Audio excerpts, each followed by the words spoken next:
ओम हरि ओम श्री गुरुभ्यो नमः। हरि ओम। ओम शन्नो मित्र शं वरुणः शन्नो भवत्वर्यमा शन्न इन्द्रो बृहस्पतिः शन्नो विष्णुरुक्रमः।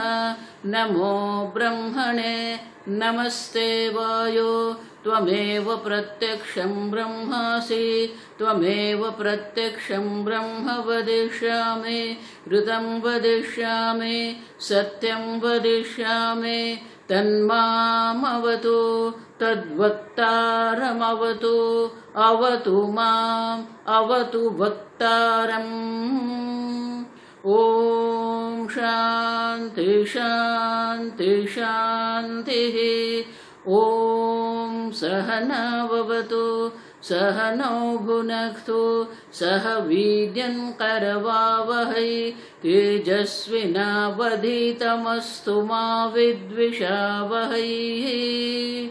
ओम शांति शांति शांतिः। सदाशिवसमारम्भां शङ्कराचार्यमध्यमाम् अस्मदाचार्यपर्यन्तां वन्दे गुरुपरम्परां। श्रुतिस्मृतिपुराणानाम् आलयं करुणालयं नमामि भगवत्पादं शङ्करं लोकशङ्करं शङ्करं शङ्कराचार्यं केशवं बादरायणं सूत्रभाष्यकृतौ वन्दे भगवन्तौ पुनः पुनः।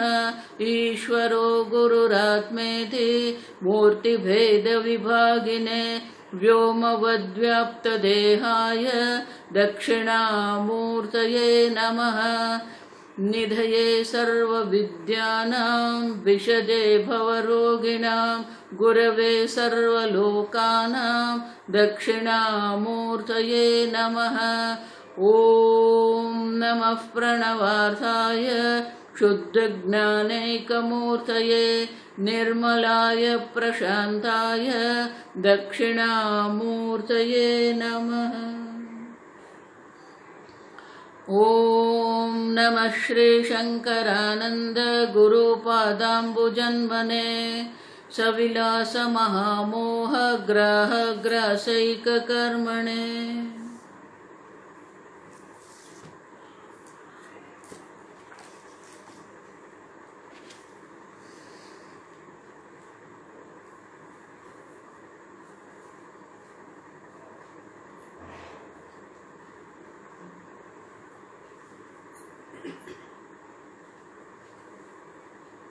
श्लोक नंबर 254 254। कृतकृत्यत्वं प्रतियोगी पुरस्सरम् अनुसन्धत देवायम् एवं तृप्यति नित्यशः। अगला दुखिनोग्नः संसरन्तु कामं पुत्राद्यपेक्षया परमानन्दपूर्णोऽहं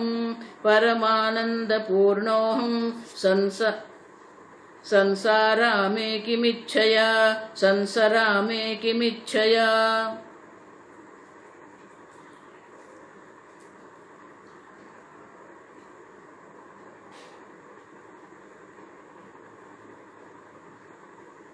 कृतकृत्यत्व भारतीतीर्थ मुनि कह रहे हैं कि जिसने अपनी कृतकृत्यता प्राप्त कर ली है। प्रतियोगी पुरस्सरम अनुसंधत एव उनका अनुसंधान हो सकता है। प्रतिकूल प्रारब्ध के कारण उनका अनुसंधान प्रतिकूलता से हो सकता है और उसके कारण प्रारब्ध जन्य, आप समझो ये अज्ञान जन्य नहीं है, प्रारब्ध जन्य मैं मनुष्य हूं, मैं करता हूं, ऐसी बुद्धि आ सकती है, लेकिन ये प्रारब्ध जन्य है, आप समझो, अज्ञान जन्य नहीं है। दृग्दृश्य विवेक कभी देखेंगे हम, बहुत सुंदर। 3 प्रकार की भ्रांति है। एक जो है कर्म भ्रांति है। तो जीवन मुक्ति काल में ज्ञानी को भी भ्रांति क्षणिक के लिए होती है, वो कर्मजन्य होती है। मैं मनुष्योहम मर्त्योहम। अब देखो, लेकिन एव अयम तृप्ति नित्यशः, लेकिन उनकी जो तृप्ति है, मैं पूर्ण हूं, वो तृप्ति जो है तृप्ति की निवृत्ति नहीं होती है, वो नित्य तृप्ति रहती है। आप समझो, एक क्षण के लिए कर्मजन्य भ्रांति हो सकती है, मैं मनुष्य हूं, मैं करता हूं, मैं दुखी हूं। अब समझो, और इसलिए कहते हैं कि उनकी जो कृतकृत्यता है, उनकी जो नित्य तृप्ति है, वो कभी नष्ट नहीं होती है। और इसीलिए आगे के श्लोक में कहते हैं कि संसारी जन का भी अनुसंधान होता है प्रतिकूलता से, ज्ञानी जन का भी अनुसंधान होता है प्रतिकूलता से। लेकिन दोनों में जो भिन्नता है, वो भिन्नता क्या है? तो कहते हैं दुखिनः अज्ञाः संसरन्तु कामं प्रति पुत्रादि अपेक्षया। अब अज्ञाः दुखिनः, अब देखो भिन्नता जो है वो क्या है? जो अज्ञानी है वो दुखी है, मैं दुखी हूं, मैं मर्यादित हूं, मैं मर्त्य हूं। आप देखो, उन्होंने अपने बारे में एक अभिप्राय बना के रखा है, दुखी न अज्ञाः। पूज्य स्वामी जी बहुत सुंदर कहते हैं, ऐसा मत मानो कि बाहर की प्रतिकूलता के कारण आप दुखी हो रहे हो, आपने ही अपने बारे में ये अभिप्राय बना के रखा है, मैं दुखी हूं। आप समझो, आपने ही अभिप्राय बना के रखा है, अज्ञाः अज्ञानी हूं मैं। क्रोध भी जो है, आप समझो, क्रोध बाहर से नहीं आता है, आपके मन में वो क्रोध है। बाहर की जो परिस्थिति है, बाहर के जो संजोग है, वो जो अव्यक्त क्रोध है उसको व्यक्त करते हैं। अब समझो, जो अज्ञानी है, मैं दुखी हूं, मैं अज्ञानी हूं, मैं करता हूं, मैं भोगता हूं, ये सब करके बैठे हैं। बाहर जो परिस्थिति जो है वो आपके दुखीपना को प्रकट करते हैं। अब समझो, और इसलिए कहते हैं अज्ञाः दुखिनः। मैं अज्ञानी हूं, फिर मैं दुखी हूं, हो ही जाता है। आप समझो, और इसलिए कहते हैं दुखिनः अज्ञाः संसरन्तु, ये संसार में पड़े रहते हैं। किसके कारण? कामम अपेक्षया। अब देखो, पुत्रादि अपेक्षा, संसार से सुख की अपेक्षा है, कामम। अब देखो, मैं दुखी हूं और ये संसार से, संसार के भोग से, पुत्रादि से मैं सुरक्षित हो जाऊंगा, मुझे आनंद की प्राप्ति होगी, मुझे सुख की प्राप्ति होगी। अब देखो, ये उनका अभिप्राय है। आप समझो, मैं दुखी हूं और ये संसार मुझे सुखी कर सकता है, ये संसार मुझे सुरक्षित बना सकता है, ये उनका अभिप्राय, ये संकल्प है उनका। अब देखो, और इसके कारण क्या होता है? संसरन्तु। अब देखो,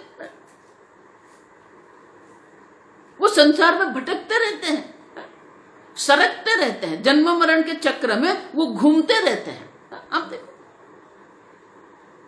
लेकिन जो ज्ञानी है, जो कृतकृत्य है, उनका क्या है? परमानंद पूर्णो हम। अब देखो, ज्ञानी जन का अपने बारे में अभिप्राय क्या है? अज्ञानी का अभिप्राय है दुखी हूं। अब देखो, लेकिन जो ज्ञानी है उनका अभिप्राय क्या है? परमानंद पूर्णो हम। अब देखो, जिसने अपने बारे में ये पूर्णता की अनुभूति जिसने कर ली है, मैं परमानंद स्वरूप हूं, ये जिसने अपने स्वरूप को जान लिया है। संसरामि किमिच्छया, तो किस इच्छा से मैं ये संसार में भटकता रहूं? अब देखो, उनके लिए संसार में भटकने के लिए कोई उद्देश्य है ही नहीं। अब देखो, उनके पास उद्देश्य है जो अज्ञानी है, कामम। अब देखो, हम देख के गए, संकल्प है, आपके संकल्प के कारण ही आपके बारे में जो संकल्प बना के आपने रखा है, आपने जगत के बारे में जो संकल्प बना के रखा है, वो संकल्प से ही ये काम की उत्पत्ति होती है। आप समझो, लोगों को अन्य पर दोषारोपण करने की जो एक आदत बन गई है, स्वभाव बन गया है हमारा। कोई आपको दुखी नहीं करता है, आपने अपने बारे में अभिप्राय बना के रखा है। मेरे बाल ऐसा होना चाहिए, मेरी आंख ऐसी होनी चाहिए, मेरे कान ऐसा होना चाहिए, मेरे नाक क्या करके रखा है? कोई आपको दुखी नहीं कर रहा है, आपने ही आपको दुखी करके रखा है। आत्मैव आत्मनो बंधु हो, आत्मैव रिपुरात्। आप ही अपने आप का शत्रु है, आप ही अपने आप के बंधु है। आप समझो, जो शत्रुता है वो जगत में नहीं है। जिसने अपने मन पर विजय प्राप्त, ये न आत्मना आत्मानम जीता है। आप देखो, बंधुरात्मा आत्मानम ये न आत्मैव आत्मना जीता है। आप देखो, जिसने अपने मन पर, अपने व्यक्तित्व पर, अपना उपाधि पर प्रभुत्व जिसने प्राप्त कर लिया है, उनके लिए ये उपाधि जो अनुकूल है। और जिसने ये उपाधि पर प्रभुत्व नहीं प्राप्त किया है, तो ये उपाधि जो है, ये स्थूल शरीर, सूक्ष्म शरीर जो है, शत्रु के रूप में आपके काम कर रही है। बाहर कोई शत्रु नहीं, कोई मित्र नहीं, आप समझना। और इसलिए कहते हैं कि आपके बारे में आपका अभिप्राय क्या है। अज्ञाहा दुखिनः, अब देखो, ये एक अज्ञानी है, दुखी है। दुखी है माने कि हम नहीं कह रहे, वो उसने अपने बारे में अभिप्राय बना के रखा है। और दूसरा परमानंद पूर्णो हम, अब देखो, वही तो वाक्य है ना, आत्मानं चेद विजानीयात् अयमस्मीति पुरुषः। जिस मनुष्य ने अयम ब्रह्म पूर्ण होम, इस प्रकार से अपने आत्म तत्व को जिसने जान लिया है, तो जिसने इस प्रकार से अपनी पूर्णता को जान लिया है, तो अन्य से सुखी होने की अपेक्षा नहीं है उनको। सुखी होने की कोई अपेक्षा भी नहीं है। आप समझो, और इसलिए क्या कहते हैं, संसारा में किम इच्छा, किस इच्छा से। आप देखो, किम इच्छन कस्य कामाय, बहुत सुंदर है ये। किसकी इच्छा से आप ये करेंगे? उनके पास है उद्देश्य, कामम। अब देखो, जिसने अपनी पूर्णता को जान लिया है, उनके लिए ये जगत के प्रति कोई अपेक्षा ही नहीं है। जो अज्ञानी है ना, पुत्रादि की अपेक्षा है। आप देखो, धन, पुत्र, संपत्ति, सत्ता, सुख, समृद्धि, आप देखो, सुविधा, क्या क्या पूरा हमने एक सूची बना के रखी है हमारे, और उसके पीछे पड़े रहते हैं हम। और इसलिए कहते हैं कि ज्ञानी जन के जो जीवन मुक्ति अवस्था जो है, जीवन मुक्ति अवस्था में भी किम इच्छन संसारा में, अब किसकी इच्छा से हम ये संसार में भटकते रहेंगे? उनके पास संसार में भटकने के लिए कोई उद्देश्य, कोई प्रयोजन है ही नहीं। अन्य जन्म की भी कोई अपेक्षा नहीं है।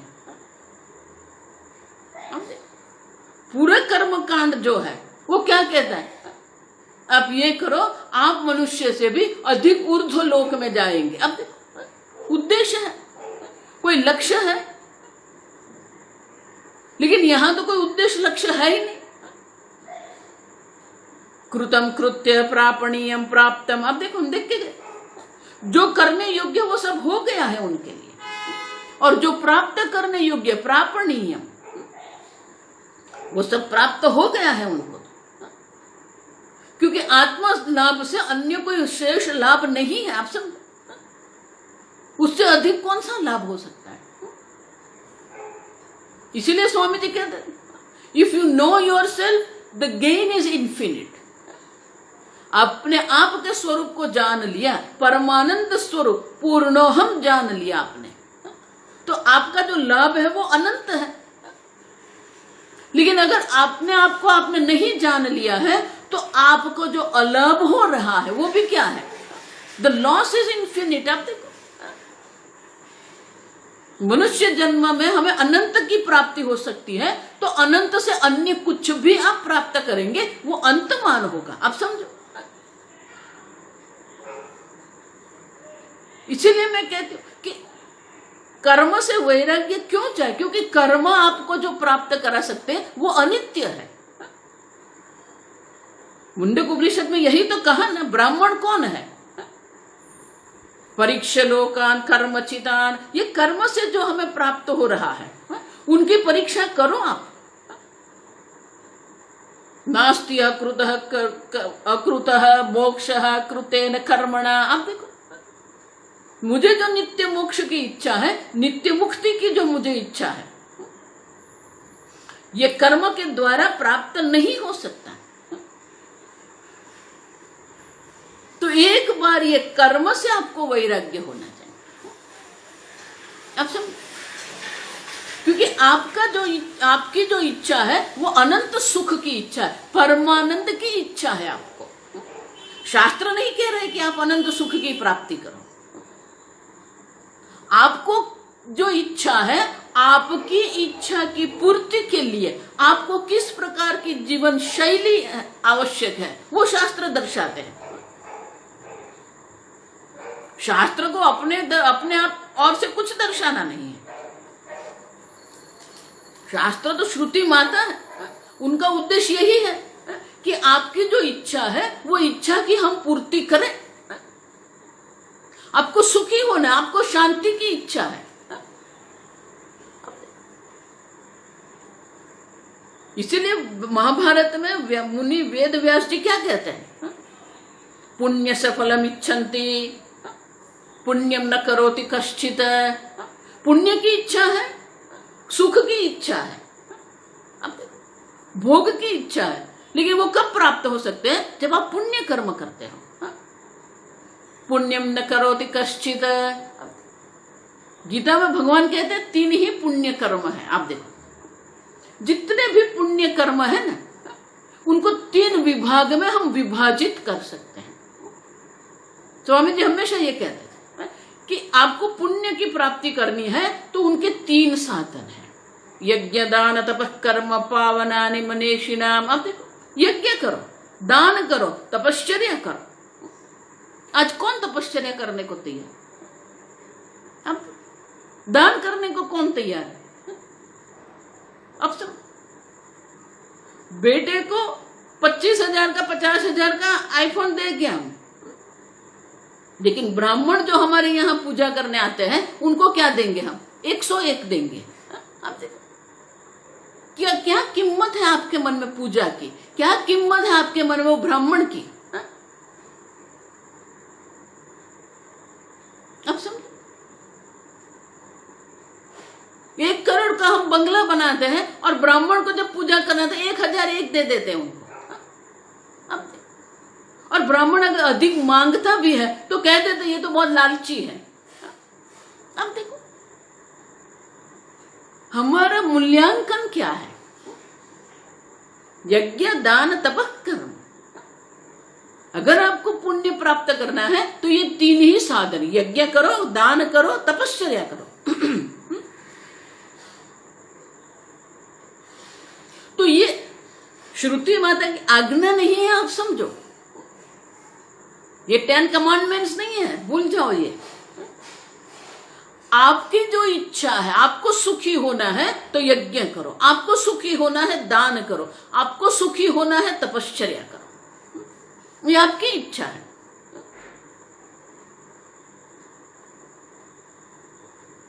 आपको अनंत सुख की इच्छा है। शास्त्र नहीं कहते कि आप अनंत सुख की प्राप्ति करो। इसलिए स्वामी जी हमेशा कहते थे, what you seek is what you seek. Seeker himself is a sought. आप जिसकी इच्छा कर रहे हो वो आप स्वयं हो, लेकिन हम बाहर ढूंढते हैं उसको। तो दोष हमारे अंदर है, शास्त्र में नहीं है, बाहर नहीं है। किसको अंतमान सुख चाहिए? सबको अनंत सुख की इच्छा है, लेकिन अनंत सुख की इच्छा हमें है, लेकिन अनंत सुख हमें मिल रहा है? नहीं मिल रहा है। हमारे अनुभव ही हमें कह रहे हैं कि ये जगत हमें अनंत सुख नहीं दे सकता है। ये जगत स्वयं अपने आप को किस प्रकार से प्रकट करता है? जगत स्वयं कह रहा है मैं जड़ हूं, मैं अनित्य हूं, मैं विकारी हूं। जगत ये नहीं कह रहा है कि आइए आइए मैं सुखी, आपको सुख दे दूंगा, नहीं।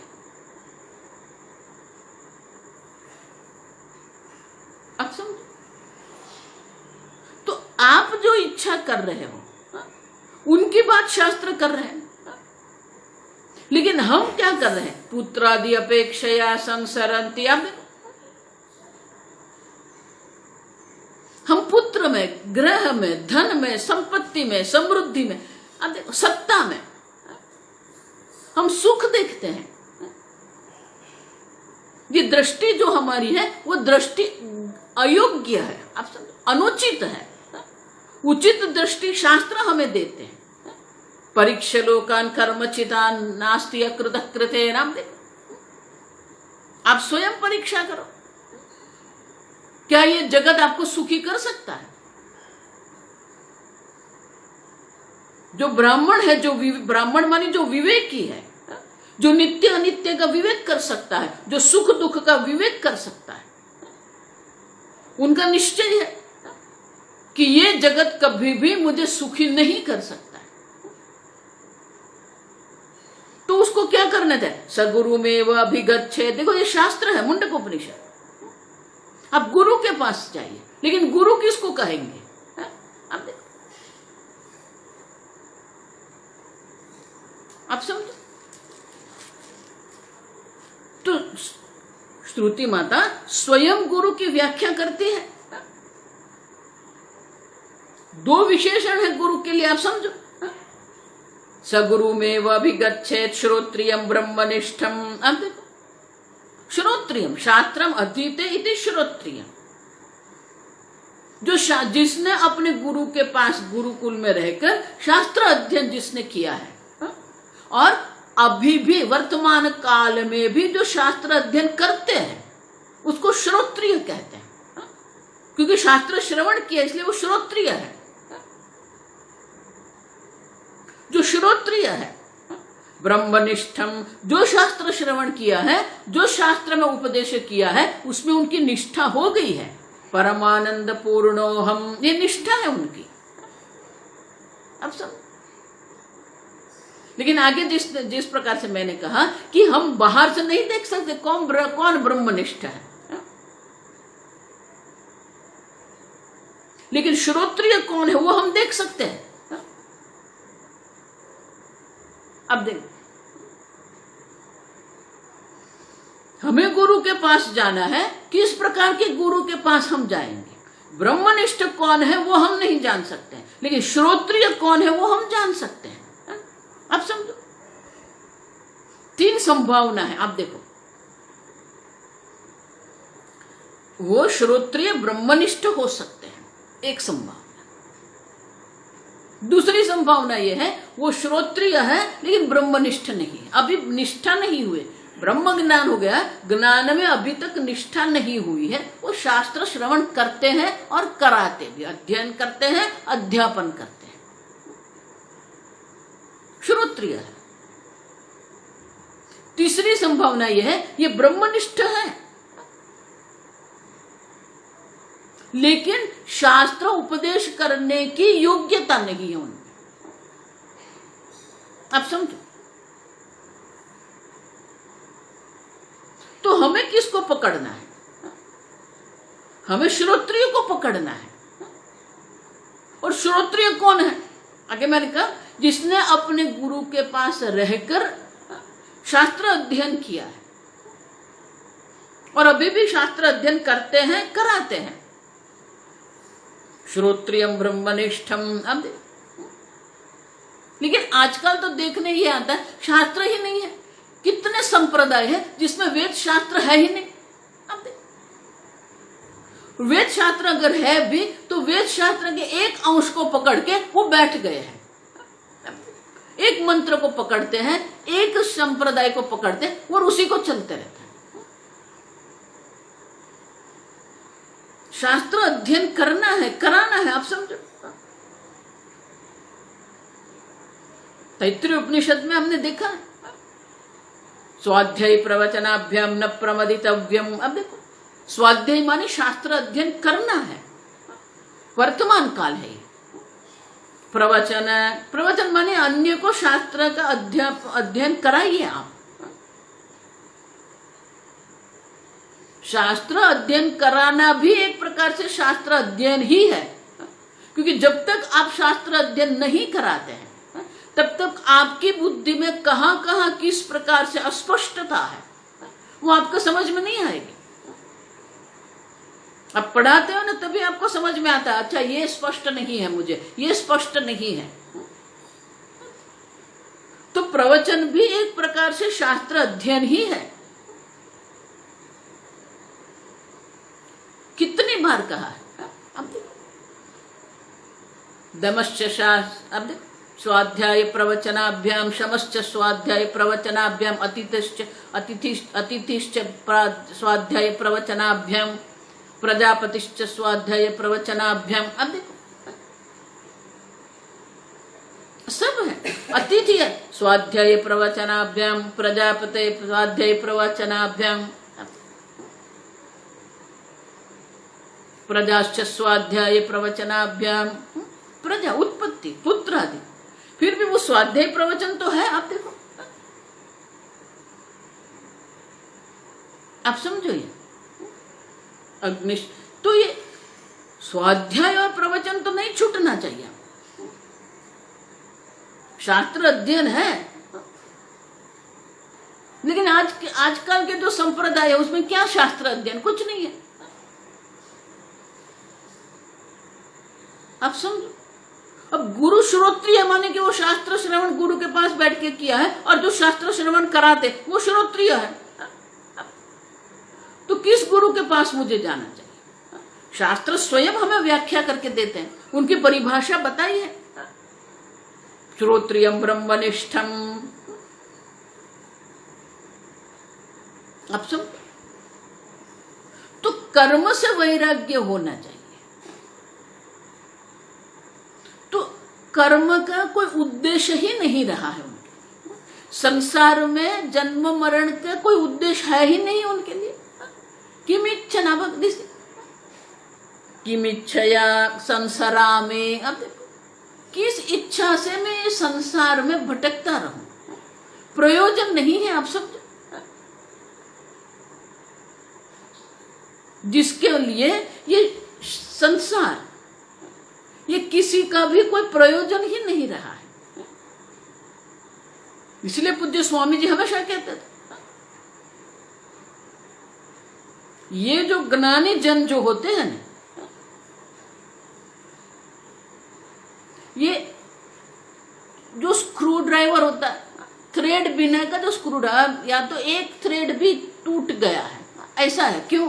कि वो स्क्रू को आप घुमाते रहेंगे, वो गोल गोल घूमता रहेगा, लेकिन वो टाइट नहीं होगा, बैठेगा नहीं वहीं। अब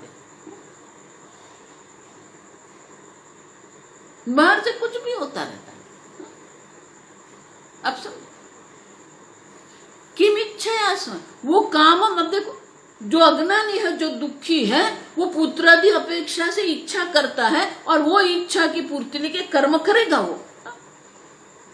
लेकिन जिसने अपने आप को पूर्णानंद, परमानंद, पूर्णो हम इति, अब देखो किस इच्छा से वो संसार में कोई इच्छा करेगा। अब देखो,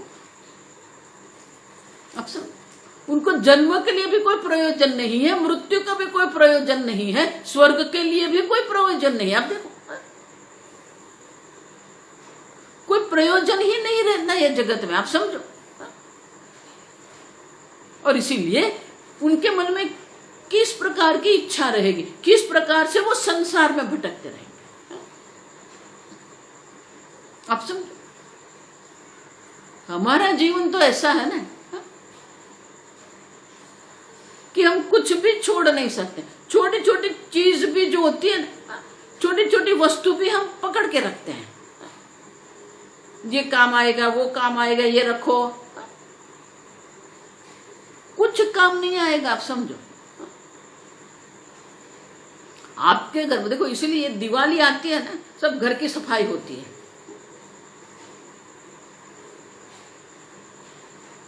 और हमारे जो ये सब होते हैं ना, क्या बोलते हैं उसको, भंगार जो कबाड़, वो सब आके ले जाते हैं। वो हमें याद दिलाते हैं क्या क्या हो सकता है। अब ये दे दो, वो दे दो, वो ही कहेगा। उसको पता है आपके घर में क्या क्या है जिसका उपयोग आप नहीं कर रहे हो और ऐसे ही पड़ा हुआ है, वो कहेगा। आप देखो, आपसे वो अधिक ज्ञानी है, वो आपको अपरिग्रह क्या है वो सिखा रहा है। बहन जी वो दे दो, बहन जी ये दे दो। आप हम पकड़ के बैठे हैं, बाहर से भी पकड़ के बैठे, अंदर से भी हम पकड़ के बैठे हैं। प्रयोजन दिखता है हमें, आप समझो।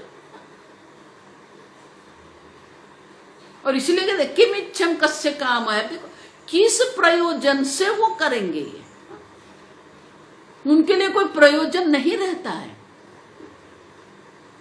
किसी भी वस्तु का कोई प्रयोजन नहीं है। और इसलिए कहते हैं किम इच्छा या संस्मरण, कौन सी इच्छा या किस प्रकार की वस्तु के लिए मैं ये जगत में भटकता रहूंगा। आप सब, ये संपूर्ण जगत आपको निष्प्रयोजन लगना चाहिए, तो ये ज्ञान निष्ठा है। हम लोग तो छोटी छोटी वस्तु भी ऐसे हम लोग तो पकड़ के रखते हैं ना, छोड़ नहीं सकते।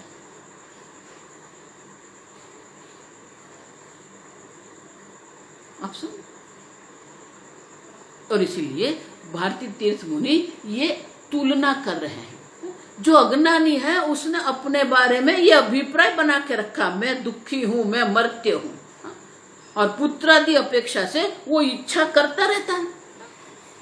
लेकिन जिसने अपनी पूर्णता को जान लिया है, जिसने अपनी परमानंद स्वरूप में स्थिति प्राप्त कर ली है, उनके लिए कोई इच्छा ही नहीं। आप सब,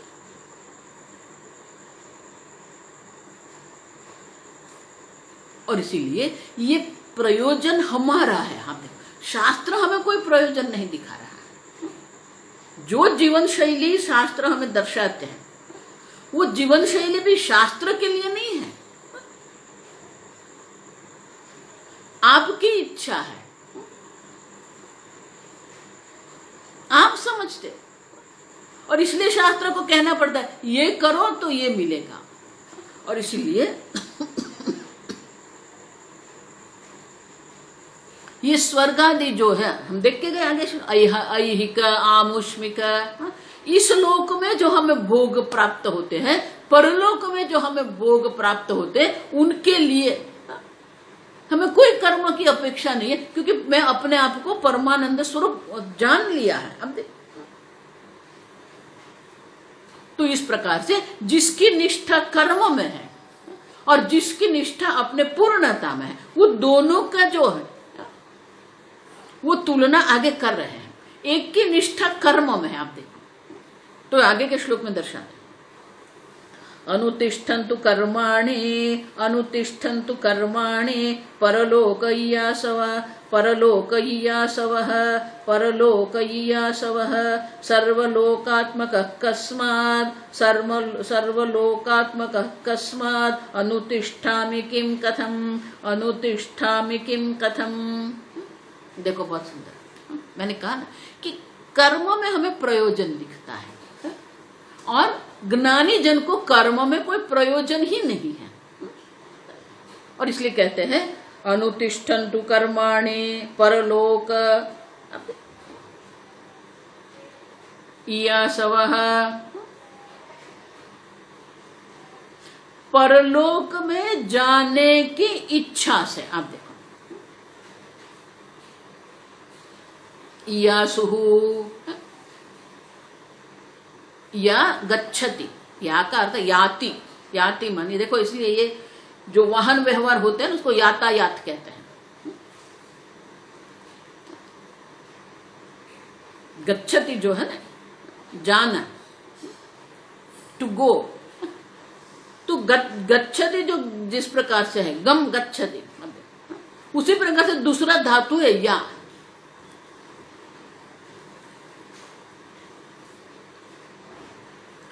तो जिस प्रकार से मोक्ष की जिसको इच्छा होती है उसको, उसके ऊपर से धातु बनता है, अब देख शब्द बनता है मुमुक्षु, जिसको ज्ञान की इच्छा है जिज्ञासु,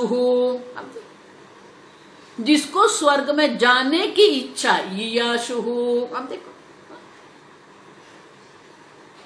तो स्वर्गलोक यीयासवः, स्वर्ग में जाने की इच्छा वाले जो है, अनुतिष्ठन्तु कर्माणि, कर्म कौन करेगा? जिसको स्वर्गलोक में परलोक में जाने की इच्छा है वो कर्म का अनुष्ठान करेंगे, अग्निहोत्र कर्म करेंगे, अनेक प्रकार के कर्म है।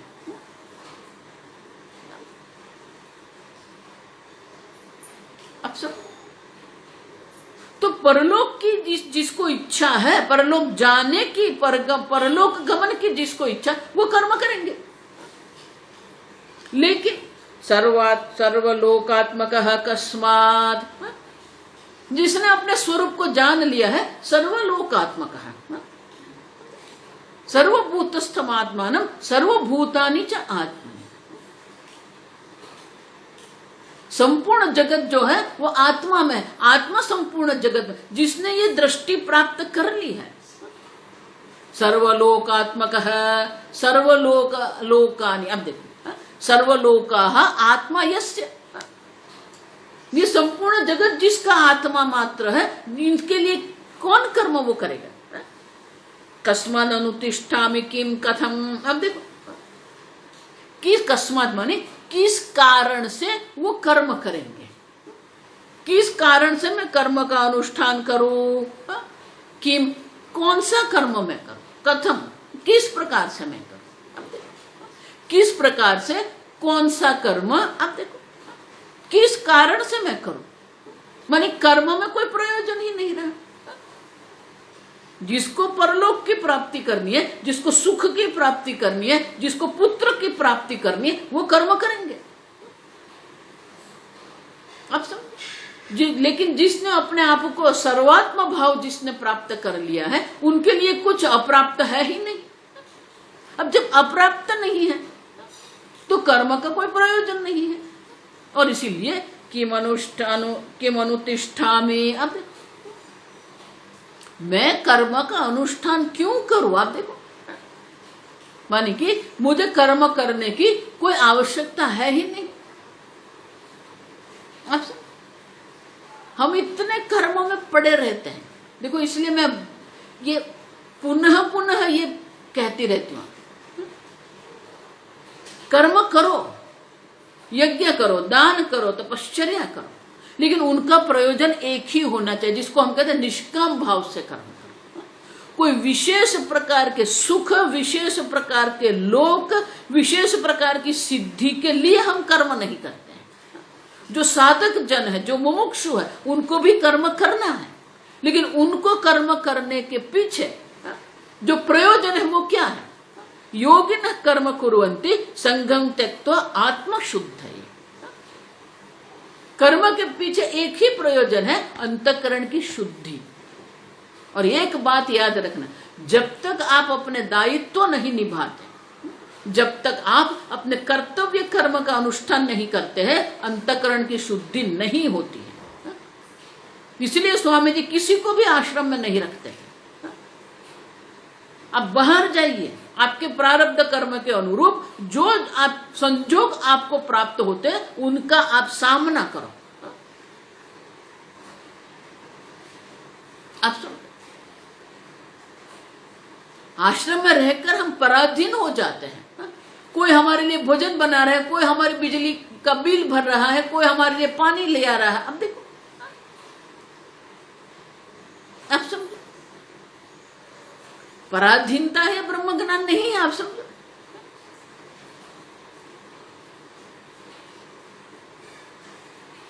आपके दायित्व जो है, योगिनः कर्म कुर्वन्ति कायेन वाचा मनसा बुद्ध्या केवल इंद्रियैरपि योगिनः कर्म कुर्वन्ति। हमारे कर्म करने का प्रयोजन एक ही है, परलोक नहीं है। आप समझो, निष्काम भाव से हम कर्म करते हैं जिससे हमें अंतःकरण शुद्धि की प्राप्ति होती है। और इसलिए भगवान क्या कहते हैं, यज्ञ दान तप कर्म पावनानि मनीषिणः। अगर आपको अंतःकरण शुद्धि की प्राप्ति है तो ये 3 पुण्य कर्म है जो आपके अंतःकरण को पवित्र बना सकते हैं। यज्ञ दान तप न त्याज्य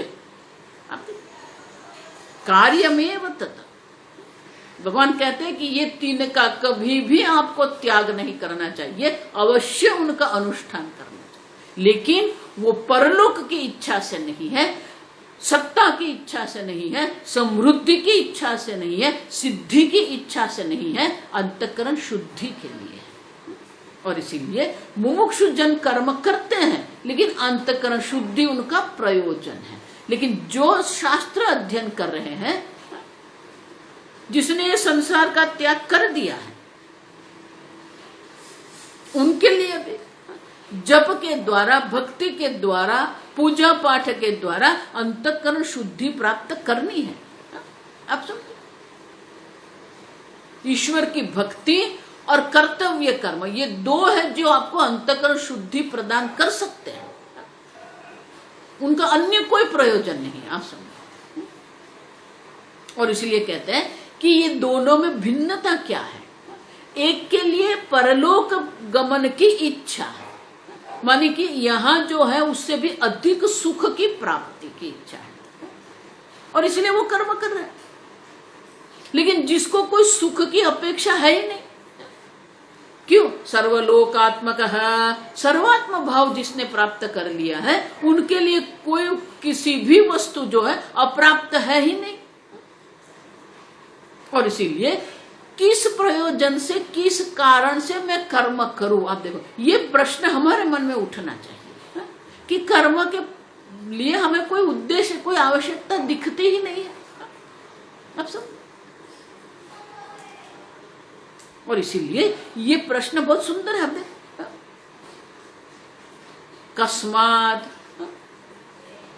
अनुतिष्ठन्ति अनुतिष्ठामि किम कथम। अब देखो, किस प्रकार से, किस कर्म का, किस प्रयोजन से, किस हेतु से मैं कर्म करूं? कर्म के लिए कोई हेतु रहा ही नहीं है।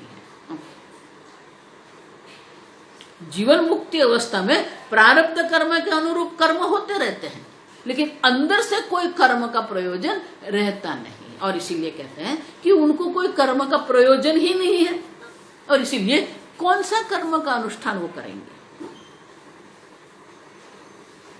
तो कहते हैं कि ठीक है, आप अपने लिए कर्म मत करो, लेकिन जगत के लिए तो आप कर्म कर सकते हो ना। अब आगे मैं क्या कह रही, जगत कल्याण के लिए, लोक कल्याण के लिए कर्म अगर करना भी है, वो भी आपके प्रारब्ध के अनुरूप होगा। आपके प्रारब्ध में जगत कल्याण करने के लिए है तो आपके सामने वो परिस्थिति आएगी, वो संजोग उत्पन्न हो जाएंगे आपके सामने। लेकिन वो संजोग आपके सामने नहीं आ रहे हैं तो ये स्पष्ट है कि लोक कल्याण आपके प्रारब्ध में नहीं है, तो मत करो। लेकिन एक ने किया तो मैं क्यों नहीं करूं? इसने पाठशाला शुरू कर दी, मैं गौशाला, ठीक है, वो गौशाला बना रहे, वो पाठशाला बना रहे, वो आश्रम बना रहे, कुछ भी कर, ठीक है, वो उनका प्रारब्ध है। अब सब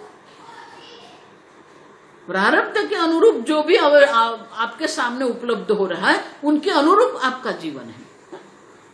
और इसीलिए आगे के श्लोक में कहते हैं, श्लोक पढ़ेंगे, व्याचक्षतां ते शास्त्राणि, व्याचक्षतां ते शास्त्राणि, वेदानध्यापयन्तु वा, वेदानध्यापयन्तु वा, येत्राधिकारिणो मेतु, येत्राधिकारिणो मेतु, नाधिकारो क्रियत्वतः, नाधिकारो क्रियत्वतः। अब देखो,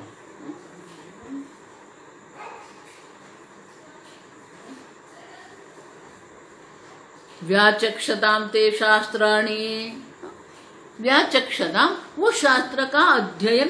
आप देखो, व्याचक्षताम माने कि शास्त्र का उपदेश करते हैं, व्याख्यान करते हैं। वेदाध्यापयन्तु वा, या तो फिर वेद का अध्ययन कराते, अध्यापन माने कि अध्ययन कराते हैं। ऐसे भी ज्ञानी है जो शास्त्र का व्याख्यान भी करते हैं, वेद शास्त्र का अध्ययन भी कराते हैं। येत्र अधिकारिणः में, जिनके अधिकारी माने प्रारब्ध कर्म के अनुरूप उनके वो अधिकारित्व है कि वो शास्त्र अध्ययन करा रहे हैं, शास्त्र का व्याख्यान भी कर रहे हैं। अब देखो,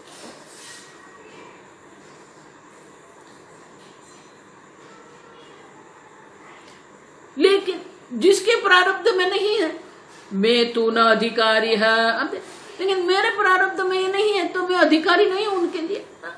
अक्रियत्वतः, आप समझो, जिनके प्रारब्ध में है वो जो अधिकारी है वो कराते रहेंगे, जिनके प्रारब्ध में नहीं है, जो मैं अपना कोई अधिकार मानता ही नहीं हो तो मैं नहीं करा रहा। अक्रियत्वतः, अब समझो ये,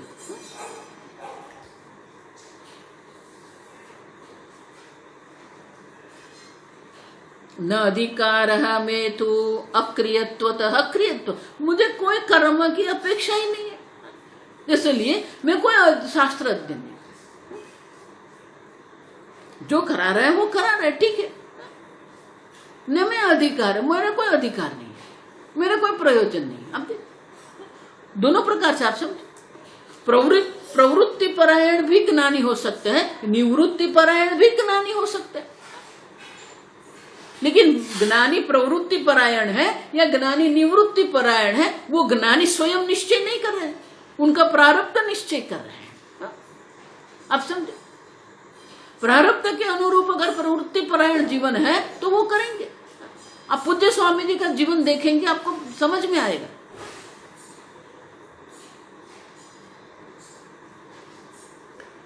कितना वो प्रवास करते थे, इतना वो प्रवास, पूरे वर्ष का अगर आप स्वामी जी का कैलेंडर देखते ना, इतना प्रवास होता था। प्रवृत्ति परायण, पुस्तक प्रकाशन करते थे। अब क्या क्या नहीं किया स्वामी, क्योंकि वो स्वामी जी का प्रारब्ध था, प्रवृत्ति परायण थे। बहुत ऐसे स्वामी जी के जो शास्त्र गुरु थे, स्वामी तारानंद जी महाराज, वो शास्त्र अध्ययन कराते थे। अगर कोई शिष्य मिल गया तो, नहीं मिल गया ठीक आराम से बैठे रहते, निवृत्ति परायण। अब रमण महर्षि निवृत्ति परायण, कोई आए तो उनको शास्त्र अध्ययन करवाते थे, उपदेश करते थे, बाकी अपनी मस्ती में रहते थे। अच्छा, तो ऐसा नहीं है कि जो प्रवृत्ति परायण है वो ब्रह्मनिष्ठ है, ब्रह्मनिष्ठ, अब ऐसा नहीं, वो प्रारब्ध निश्चय करेगा क्या है। निवृत्ति परायण भी जीवन हो सकता है, प्रवृत्ति परायण भी जीवन हो सकता है। तो जिसको निवृत्ति परायण जिसका जीवन है वो क्या सोचेंगे, न मैं अधिकार है, मुझे कोई अधिकार नहीं है। और इसीलिए जिसके मन में अक्रियत्व, अक्रियत्व माने कि कोई कर्म करने की उनको कोई उद्देश्य नहीं, प्रयोजन ही नहीं रहा, तो बिल्कुल निवृत्ति परायण जीवन, जिसके सुखदेव जी है, याज्ञवल्क्य वो प्रवृत्ति परायण थे, सुखदेव जी है वो निवृत्ति परायण थे, जड़ भरत थे वो निवृत्ति परायण थे। और इसीलिए प्रारब्ध के अनुरूप निश्चय होता है। अगर नहीं है तो क्या सोचना चाहिए, न मैं अधिकार है, उसमें कोई अधिकार नहीं है, प्रारब्ध ही निश्चय करें। या तो ईश्वर इच्छा से होता है या कर्म के कारण होता है, जो भी हमारे सामने आएगा उनको हम स्वीकारते हैं। और इसीलिए कर्म करने के कोई प्रयोजन नहीं है, प्रारब्ध से हो रहा है वो करते रहेंगे, लेकिन अपने आप में अंदर से कोई कर्म का प्रयोजन नहीं है। और इसलिए कहते हैं न मे अधिकार अक्रियत्वतः। अक्रियत्व माने कि अकर्तृत्व है वहां पर, अपने आप में कोई प्रयोजन नहीं है। लोग कल्याण भी कर रहे हैं लेकिन अपने आप में कोई प्रयोजन नहीं। शास्त्र के अनुसार या तो कर्म के अनुसार या तो ईश्वर इच्छा के अनुसार जो प्रारब्ध प्राप्त हुआ है, जो संजोग सामने आते हैं, उनके अनुरूप वो जीवन जीते हैं। और इसलिए कहते हैं कि अपने आप में तो कोई कर्तृत्व नहीं है, कोई कर्म का प्रयोजन नहीं है। आगे हम कल देखेंगे।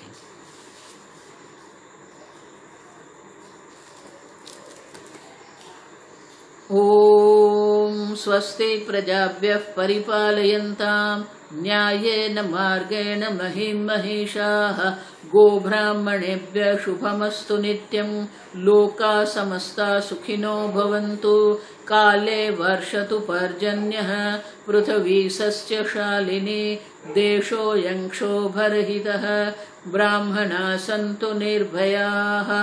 ओम सर्वेषां स्वस्तिर्भवतु, सर्वेषां शान्तिर्भवतु, सर्वेषां पूर्णं भवतु, सर्वेषां मङ्गलं भवतु। सर्वे भवन्तु सुखिनः, सर्वे सन्तु निरामयाः, सर्वे भद्राणि पश्यन्तु, मा कश्चित् दुःखभाग् भवेत्। असतो मा सद्गमय, तमसो मा ज्योतिर्गमय, मृत्योर्मा अमृतंगमय। ओम पूर्णमदः पूर्णमिदं पूर्णात् पूर्णमुदच्यते पूर्णस्य पूर्णमादाय पूर्णमेवावशिष्यते। ओम शांति शांति शांतिः। हरिः ओम श्री गुरुभ्यो नमः। हरिः ओम।